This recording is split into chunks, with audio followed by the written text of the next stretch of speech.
আজকের দিনটা আমার জন্য খুবই স্পেশাল একটা দিন ছিল এবং আজকের দিনটা তো আমি কখনোই ভুলবো না। বাট আজকের দিনটা কিন্তু অনেক সুন্দরও ছিল। তো আজকের দিনটাতে আমি কি করছি না করছি সব কিছু তোমাদের সাথে এই ব্লগে শেয়ার করব।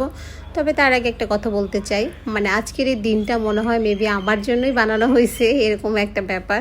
তো চলো তোমাদের সাথে কথা না বললে ভিডিওটা শেয়ার করে ফেলি। So hi everyone, welcome to my another new blog. তো আমার মেয়েটা হালকা একটু অসুস্থ ছিল, যার কারণে আমরা সাভার চলে আসছি অ্যানাম মেডিকেলে ডক্টর দেখানোর জন্য। তো এখানে সিরিয়াল দিয়ে বসে আছি। অ্যানাম মেডিকেলের সবচেয়ে বড় যিনি হচ্ছে প্রফেসর যাকে বলে, তো ওনাকে দেখাইছি, শিশু ডাক্তার। তো ওনার জন্য সিরিয়াল দিয়ে বসে আছি। উনি বসবে মেবি 11টা সাড়ে 11টা থেকে দেখা শুরু করবে। তা দেখাতে দেখাতে আমার 2টা-3টা বেজে গেছে। তো এখানে বসে থেকে বোর হচ্ছিলাম যেটাকে বলে। তো যাই হোক, আমরা বার্গার কিনে নিয়ে এসে দেন হচ্ছে বার্গার খেয়ে ফেললাম। প্রচণ্ড ক্ষুধা লাগছিল, আসছি অনেক সকালে, ভাবছিলাম হচ্ছে সকালে মনে হয় বসবে উনি, কিন্তু না, উনি হচ্ছে সকালে একবার দেখছি রোগী, দেন হচ্ছে আবার সাড়ে 11টা থেকে শুরু করছে। তো সকালে সিরিয়ালটা আমরা পাই নাই, যার কারণে আমাদের এত লেট হয়েছে। আর বার্গারটা কিন্তু ভীষণ মজার ছিল।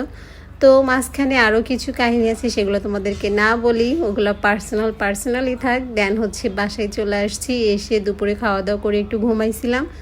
তারপর হচ্ছে বিকালে ঘুম থেকে উঠে দেন আমার ছোটো ভাই বউকে বলছিলাম যে নুডলস রান্না করতে, ও নুডলস রান্না করছে, সবাইকে দিয়ে আমি পাতিলেই বসে পড়ছি খাওয়ার জন্য। আর এখানে প্রচণ্ড হাসাহাসি করতেছিলাম, আমরা একটা গান ছাড়ছিলাম বক্সে, সেই গানটা নিয়ে। তো যাই হোক, খাওয়া শেষে মানে বললাম না আজকে চিল মুড কেন, মানে যেটা খেতে ইচ্ছা করতেছিল সেটাই খাচ্ছিলাম। তারপরে হচ্ছে আমাদের হঠাৎ করে ক্রেভিং উঠলো একটু ঝাল টাইপের কিছু খাওয়ার জন্য। মেবি নুডলস একটু ঝাল হয় নাই, কেননা বাচ্চারা খাবে দেখে।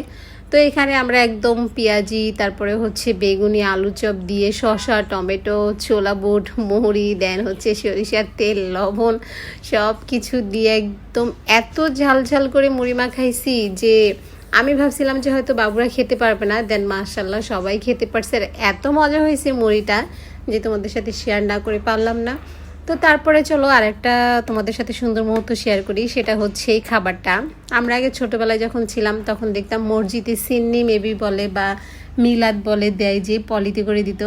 তো আমার ছোটো ভাইটা আজকে হচ্ছে মাঠে খেলছিল, ওইখানে ওদের দলটা জিতছে দেখা তোমার খাবার দাবারের আয়োজন করা হয়েছে। তো ওখান থেকে ও খাবারটা না খেয়ে আমাদের জন্য বাসায় নিয়ে আসছে। মানে এই বিষয়টা আমার কাছে খুব ইন্টারেস্টিং লাগছে, মানে এত সুন্দর মজার একটা বিষয় যে ও খাবারটা না খেয়ে আমাদের জন্য বাসায় নিয়ে আসছে। তো তারপরে আবার কি হয়েছে, রাতে 10টা বাজে তোমাদের ভাইয়া ফোন দিছে, বলতেছে ও খিচুড়ি খাবে। তো বলো কেমন লাগে। দেন হচ্ছে আমি তারপরে অত রাত্রে আবার খিচুড়ি রান্না করছি, যেহেতু গরু মাংস ভিজাতে অনেক সময় লাগবে, রান্না করতে সময় লাগবে। দেন মুরগির মাংস দিয়ে খিচুড়িটা রান্না করে ফেলছি।